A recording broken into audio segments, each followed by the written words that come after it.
دہلی کی جامع مسجد صرف ایک مسجد نہیں، یہ ایک ایسا خواب ہے جو ایک بادشاہ نے دیکھا اور اللہ نے اسے حقیقت بنا دیا۔ اور اس مسجد کا افتتاح خود نبی پاک صلی اللہ علیہ وسلم نے کیا ہے، اور اس مسجد میں رسول پاک صلی اللہ علیہ وسلم کا نشان بھی چھپا ہے۔ السلام علیکم ورحمۃ اللہ وبرکاتہ۔ یہ ہے دلی کی جامع مسجد، جو ہندوستان کی سب سے بڑی اور شان و شوکت والی مسجد ہے۔ اس مسجد کا تعلق صرف اتہاس سے نہیں بلکہ ایمان، خواب اور روحانیت سے ہے۔ کہا جاتا ہے بادشاہ شاہجہاں نے ایک عظیم مسجد کا خواب دیکھا، لیکن خواب اتنا روحانی تھا کہ وہ اسے الفاظ میں بیان ہی نہیں کر پا رہے تھے، نہ ہی انجینئر اس جیسا نقشہ بنا پا رہے تھے۔ تب ایک انجینئر نے ایک مجذوب بزرگ کی مدد سے اس خواب کو اپنی آنکھوں سے دیکھا اور وہی نقشہ تیار کیا جو جامع مسجد کا تھا۔ اور جب بادشاہ شاہجہاں نے اس نقشے کو دیکھا تو بہت خوش ہوئے اور اس نقشے کو پاس کر دیا گیا۔ اس مسجد کی بنیاد رکھنے کا اعلان ہوا۔ تب بادشاہ نے کہا وہی شخص مسجد کی بنیاد رکھے گا جس نے زندگی میں کبھی نماز قضا نہ کی ہو۔ پورا دربار خاموش ہو گیا اور پھر خود شاہجہاں آگے بڑھے اور بنیاد رکھی۔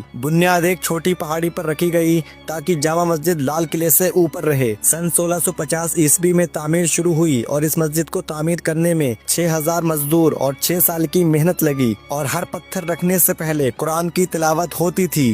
جب یہ مسجد کمپلیٹ ہو گئی تو اس مسجد کو بند کر دیا گیا اور شاہجہاں نے مسجد کے باہر 2 رکعت نفل نماز ادا کی اور دعا کی، یا رسول اللہ صلی اللہ علیہ وسلم، مسجد بنانے کا کام میرا تھا اور اب اس کا افتتاح کرنا آپ کا کام ہے۔ پھر ایک دن شاہجہاں نے شب جمعہ میں خواب میں دیکھا کہ حضور صلی اللہ تعالی علیہ وسلم مسجد میں آئے اور وضو کیا اور نماز پڑھی۔ جب صبح آنکھ کھلی تو شاہجہاں علماء اکرام کو لے کر مسجد پر پہنچے اور فرمایا کہ حضور آ چکے ہیں اور نماز بھی پڑھی ہے، لیکن علماء اکرام نے اس بات کو ماننے سے انکار کر دیا اور کہا ہمیں دلیل چاہیے۔ تب شاہجہاں نے کہا کہ میں نے حضور کو وضو فرماتے ہوئے دیکھا۔ جب حوض پر دیکھا گیا تو پانی بہ رہا تھا اور اس جگہ کو ہمیشہ کے لیے محفوظ کر دیا گیا، اور اس جگہ کو نشان رسول صلی اللہ علیہ وسلم کہا جاتا ہے، جہاں شاہجہاں نے خواب میں نبی پاک صلی اللہ علیہ وسلم کو وضو فرماتے ہوئے دیکھا تھا۔ اس مسجد کے پہلے امام بنے حضرت سید عبدالغفور شاہ بخاری، اور آج بھی ان کی نسل اس ذمہ داری کو نبھا رہی ہے۔ جامع مسجد صرف پتھروں کی بنی ہوئی عمارت نہیں، یہ ایمان، ادب اور محبت کی زندہ مثال ہے۔ اور